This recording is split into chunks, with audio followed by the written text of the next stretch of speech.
Why do you need both? There's a function to the Urimi Tenkan, okay?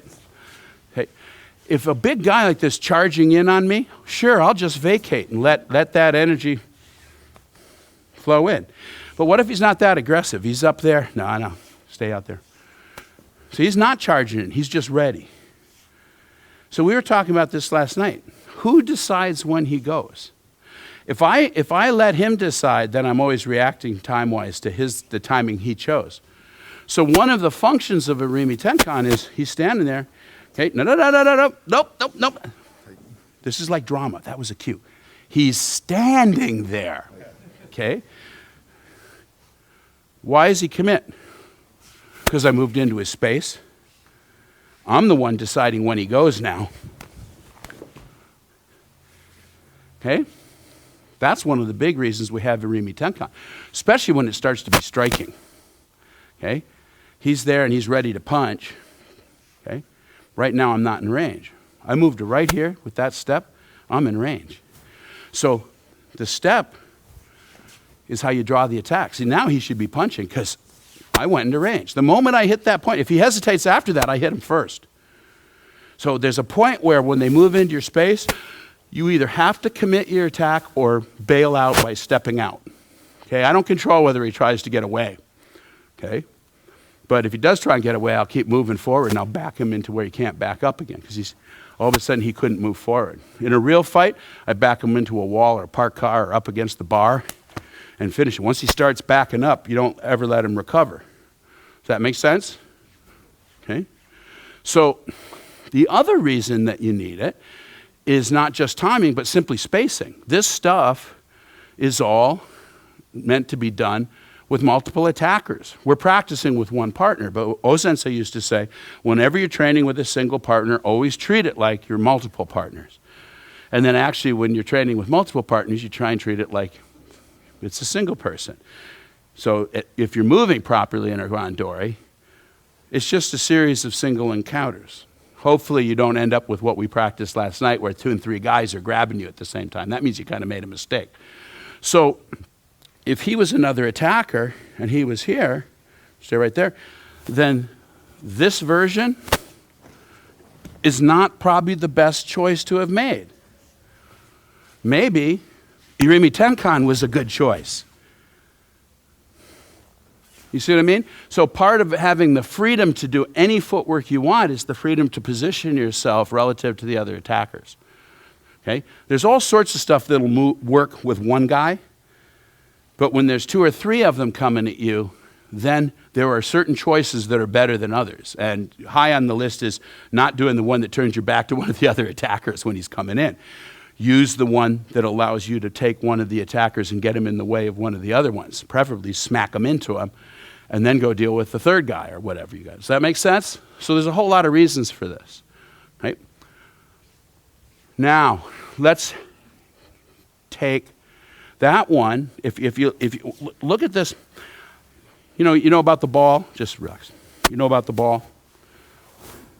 Okay? Yeah. All your techniques either go around the top of the ball or the bottom of the ball. Okay? So all your Ikkyo-based techniques go over the top of the ball. And all your bottom of the ball techniques are like Kodagai, Shihonage, all of these, they're going around the bottom of the ball. So in Daito-ryu, they talk about everything either hits the shoulders or hits the hips. Or both. You get a Keita sensei, go shoulder, hip. Okay? That made him light, and then this dropped.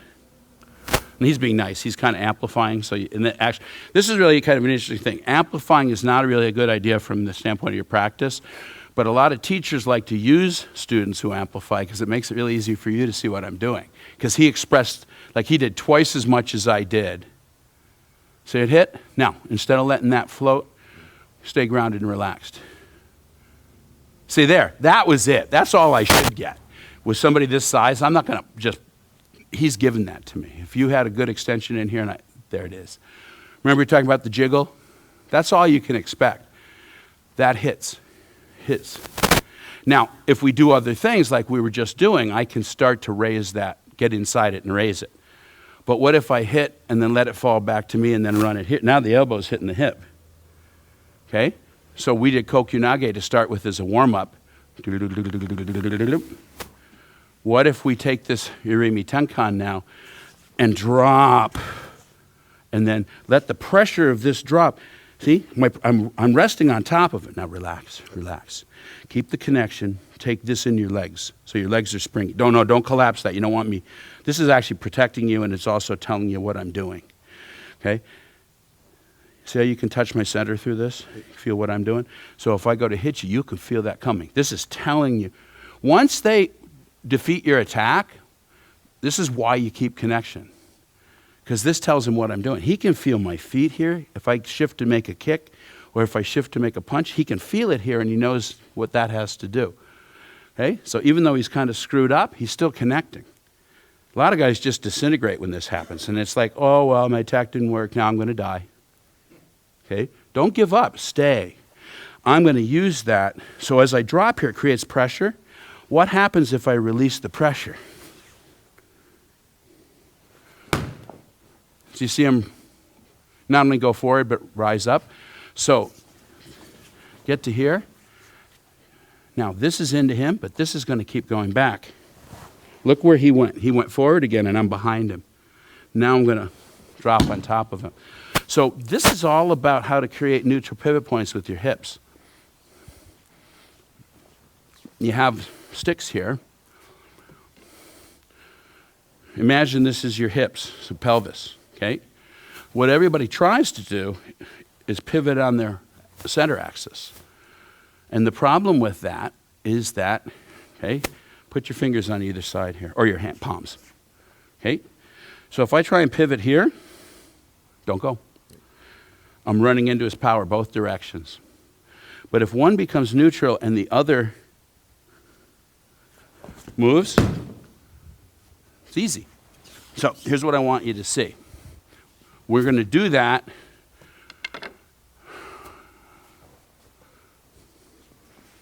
Okay. So when he does a double grab like this, his strength is based on the fact that he set up a rectangle. And guess what? He controls three sides of that rectangle. He's got that, that, and that. I control one side. Oh. See what I mean? He's in the habit of making his teachers look good. Isn't that nice of you? Okay? I guarantee you if some guy at a bar grabs you, I mean, how many times have you seen a randori where everybody grabbed the guy and he's in here twisting around like crazy and nothing's happening? They weren't doing, those guys on that Shodan test were not doing what you just did. Oh, yeah, sure, sure. Just because you felt it doesn't mean you have to move. That's, you've been, don't let me move. We said there's no pulling and there's no pushing. If you rotate on your center axis, this one's pulling and the other one's pushing. And you run into his power both directions. But you have other vertical axes. You have a left and a right, which is shoulder, hip, down to the foot. So if I shift my weight to one of those, like the left one, then the hip on the right starts to draw out. Not only are you drawing him out here, but you've actually entered here. Let go with this hand. You see how? Even though I drew you forward, this never moved forward, but I'm in. This is very cool. A lot of you guys aren't probably senior enough to understand how cool this is. You're just going, whoa, yeah, okay. This is really cool. It means that Irimi, entering, is inherent in proper rotation. Everybody thinks entering is moving in. And it's not necessarily moving in. If I need to get my energy on the inside of his attack here. Right now it's on the outside. That's where he's strong. So if I can draw him out, I'm on the inside here. He could let go here and he can't return to this original place. And I never pushed into him. This is really cool. But anyway. Okay. You'll have to train longer to understand why this is cool. Solid, do not check, try and twist here and make sure you can't. Because otherwise your partner's just falling over for you. Then relax, shift your weight to one side or the other just a little bit. And then actually before you draw your hip back, reach out here and connect behind. Feel like you're reaching in behind him. That's the hook. You hook into him. Then when you withdraw, you've got the whole thing. Okay?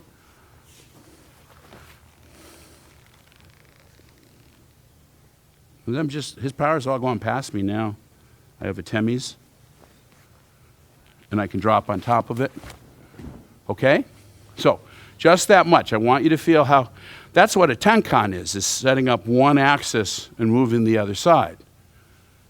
Okay? But I can do it just with the hips, and you won't necessarily see the feet. Most of the, like when I start talking about the white boys, okay? They know they're supposed to move the hips. They do it by moving their feet, sort of like RoboCop. I can move the hips separately. So if I hook into here, I can get them disturbed this way. And I didn't actually tenkan. I didn't pull the foot back, which allows me to step in, step anywhere I want off this movement. Does that make sense? So make sure your hips actually can move separately from the rest of your structure. Your pelvis is supposed to float on these ball joints, all different directions. And then when I connect to him, that is how I give direction to this connection, is by moving that around. Okay?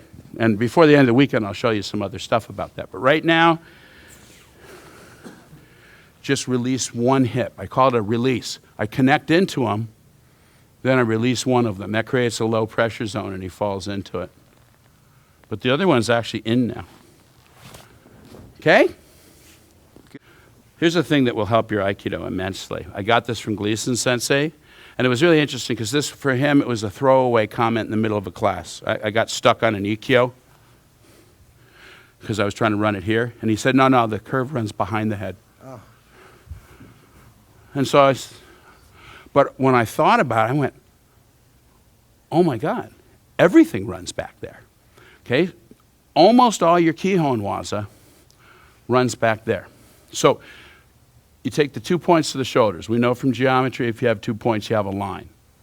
The thing about the line, though, is it's strong. But there's a whole bunch of curves that run through that point. And there's one that runs just behind his head through these 2 points. If you run that curve, they're really weak. And guess what? 90% of your Kihon Waza runs that curve. The ones that where you see them either drop straight down on their butt or come straight forward in their face, that's not that curve. That's running perpendicular to the curve. But like Kotegaeshi, we're talking about Kotegaeshi. You can think of it as a technique that works because I torque the wrist, or you can think of it as a handle to run that curve. Well, that's a lot easier. We were just doing the Ikkyo. Okay? Here's the curve. I'm running the curve. And you can tell, because a lot of times people get too frontal. They try and take this hand here, and the guy gets strong. But if I put this hand energy behind his head, and then just move my hips so that I'm wiping that curve, okay? So that's in here too. If I just try and pull one hip back, I'm leaving this straight line, and that's a strong line. So actually, I don't say pull the hip. You notice I always say release the hip. What am I releasing? The energy of the connection. So what you want to do is come in here.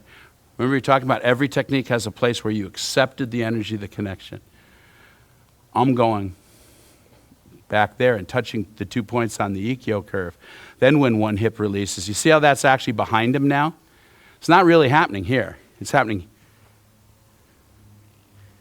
here. This is really cool. So we talked about this last night when you were here. Grab my key. You're trying to figure out how to move this shoulder so they move. You're thinking about the grab. Strong. Don't let me do it. See, so the grab is absolutely the last place I want to think about. I want to hook into, feel me come inside you? I'm actually going back there. Then when I draw the hip, don't think about the shoulders because that's where you're grabbing. I don't want to put any attention on where you're grabbing. I'm going to start drawing this. Now it happens that if I take that hip back, the shoulders will go, but I'm not thinking about moving the shoulders because that's where you're strong. So, okay, now first try and twist. You see how I'm solid I am? Now take the hands and just extend out your hands. Give me some key extension that goes out behind me. Now don't lean back when you do it, okay?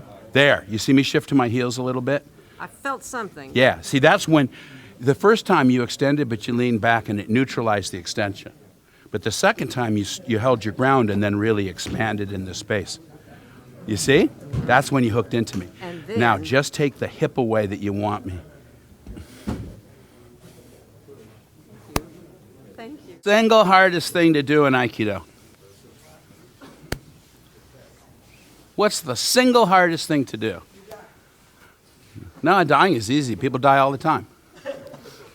In fact, every one of you are going to do it whether you want to or not. So I don't think that's hard. What's really hard? That's too specific. A more general. Yeah, good. Giving a good attack, you can train that. Relaxing is hard. Okay? What's harder? What causes you to tense? I mean, if relaxing is hard, why? Fear? Definitely. Okay? So, what causes the fear and the tension? Okay? Fear is probably the hardest thing to deal with because that's a core thing. But in terms of technique, in my opinion, the single hardest thing to do is not allow your attention to go to the place where they're putting their energy. So everybody, the moment the guy grabs here, that's where they're thinking about. That's the only place in the room he's strong. You'll notice that he's got this ridiculous grip here. But look.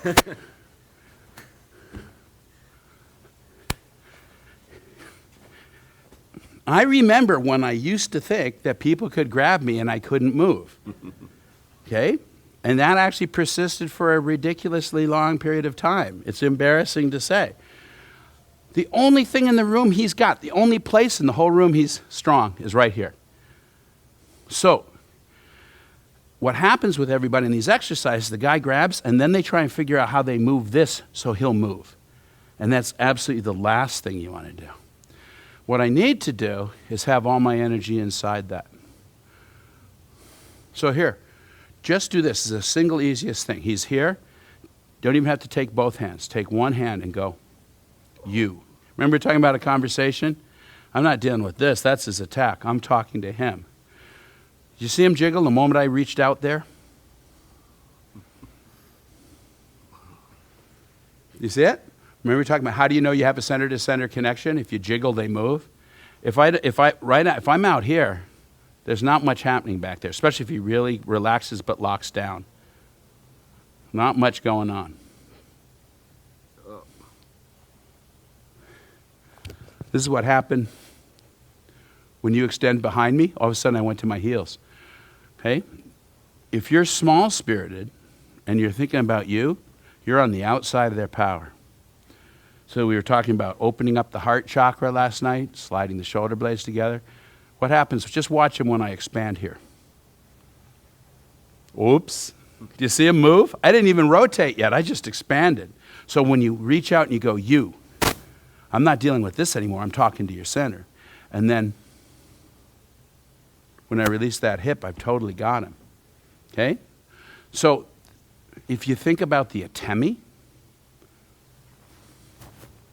if you think about expanding your energy field so that it's behind them, all of these are things that keep your attention from the contact point. If you're a teacher, a lot of you guys teach, you can help people with this, at least show them what it is. Okay? Grab him. Okay? Now try and move him and do it wrong. Okay, so now what I want you to do is reach out with those hands. What I'm going to do is touch your fingers here. Now, look at me, not him. And I want you to extend out so you see me move with your fingers. Just, come on, both of them. Connect out. No, you're already starting to turn. Don't turn. Both hands, I want you to extend both fingers. So you see him expand there? See me move? Now rotate. So what did I do? When I touched his fingers, I gave him a target for his mind to think about, and he became less relevant. Okay? So a lot of times you can help somebody get this by coming over and just saying, okay, touch me. Now, extend out till I move. And anybody who's inside that, they're caught. So this is a good teaching tool. But it's only a teaching tool because obviously if you're doing martial arts, and the guy asks for your car keys out in the parking lot, you don't have an assistant to come over and go, here, touch my fingers. Okay?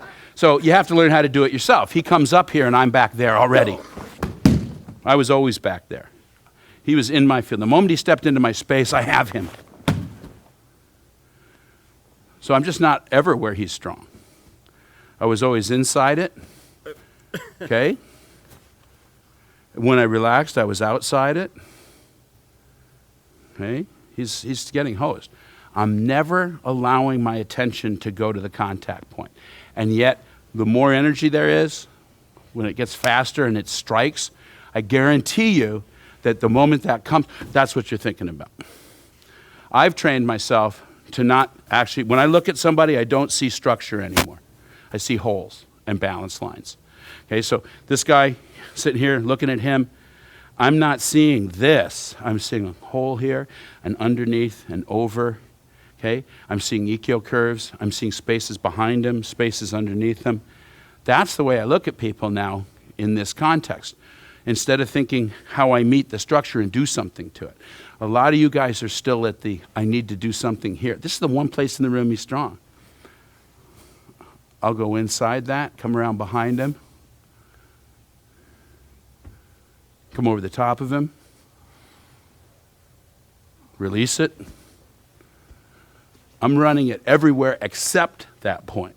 This is what is hard. Okay, and under pressure it's even harder. So you have to start with, these nice exercises. This is what Aikido Sensei is showing you when he teaches these seminars. He's typically not doing anything very fast. He's doing it slow. He wants you to feel it. You have to burn it in. Then they come up to touch you. And you can do it fast now. He comes to grab me and I already had him. So it's easy. Okay? On the other hand, if he came roaring in on me, it would be harder. Okay? It's not that I can't do it, but look at the column of force in front of this big guy coming at me. You can feel that. So I have to already be behind him. I didn't do anything different than I did with you, but it's harder to get myself to do it because all of a sudden the fear factor kicks in. I feel that energy. I look at this guy, and it's like, whoa. And your energy field collapses, and all of a sudden you're trying to deal with him. You try and deal with him that way, I might get away with it for somebody small because I'm 250. I try it with somebody that size, he's going to be neutralized instantly. We have a lot of seriously large people here, okay? And they know how to ground out, especially if the judo guys, they know how to ground out. Even when they're moving, they're just really heavy. That guy comes roaring at you, your attention goes, and you go up. You're already hosed if that happens. What I found was if your training is good, it's teaching you to stay connected to the earth under pressure. Hey, I don't even know when this happened, but I was walking down the street one day a few years ago, and a car backfired about 10 feet behind me. And I remember that happening years ago, and I practically went through the roof. I mean, it was like, whoa! And this time, it went like that, and I went, my response to being startled no longer goes up. My response to being startled goes down.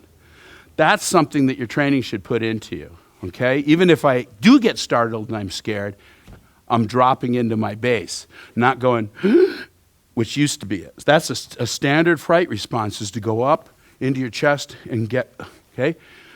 My training, for me to be able to do all this stuff we're talking about, I have to go the other way. So I at least have that platform. That makes sense?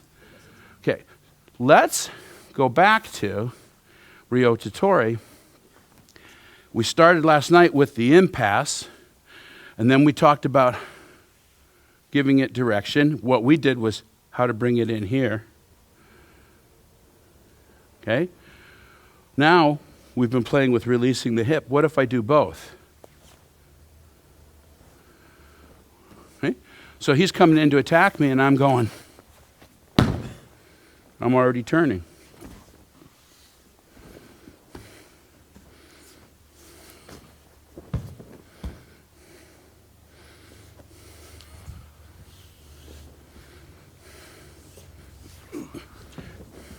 Now, a lot of you guys are going to be tempted to kind of do what he's doing, which is to ground that out and take that energy and kind of still be here. But if you're actually screwed up past the point of no return, deciding to not go there, right now I'm continuing to drop, so he has to eventually fall. If I were really doing this, I'd just kick him right there. Once he's past the point of no return, why is he still there? I think your ukemi should be defensive here. So... No, just sorry. Okay, but don't break connection. Don't anticipate. There you go. Just, there you're going. You're going. And the moment you're going, I drop on top of it.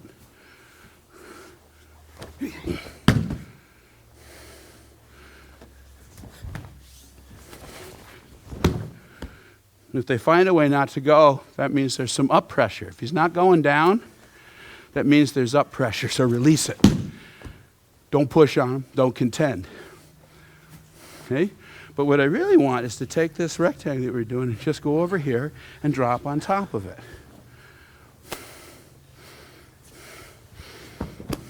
And then you can start playing. Okay? It'll work better if I enter. So start with this, just how to give it direction. Okay, just take your fall. The next thing happens is a kick if you can't stand right back up. So, okay? And then start moving into it.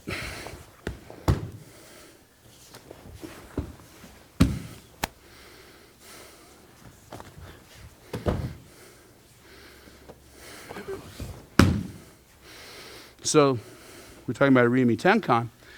This hip is rotating back to give this release. See the rectangle disintegrate? Don't give it to me. There's your attack. See what happens when I release? Okay. The rectangle disintegrates. Right? But as that happens, I can actually enter in here. So not only am I rotating and taking his energy past me, okay? So he wants that. Maybe he's going to throw the kick. Woohoo. So right at the moment we touched, I took his energy past me with my rotation. So now his energy's going there. He can't get it to hit my center anymore. And then if I enter inside that, I have the space. If I drop when I do it, I have a nice throw. Okay? Let's play with it a little bit.